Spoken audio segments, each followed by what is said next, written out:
121वां दिन पाक कलाम में से पढ़ेंगे ज़बूर 54 उसकी पहली आयत से लेकर 7वीं आयत तक।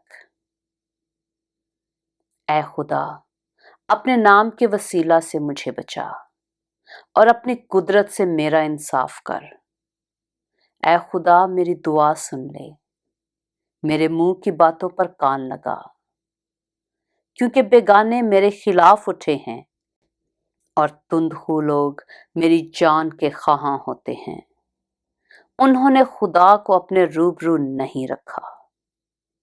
देखो, खुदा मेरा मददगार है, खुदावंद मेरी जान को संभालने वालों में है। वो बुराई को मेरे दुश्मनों ही पर लौटा देगा। तू अपनी सच्चाई की रूह से उनको फना कर। मैं तेरे हुजूर रजा की कुर्बानी चढ़ाऊंगा। ऐ खुदावंद, मैं तेरे नाम की शुक्रगुजारी करूंगा, क्योंकि वो खूब है, क्योंकि उसने मुझे सब मुसीबतों से छुड़ाया है और मेरी आंख ने मेरे दुश्मनों को देख लिया है। पाक कलाम के पढ़े और सुने जाने पर खुदावंद की बरकत हो।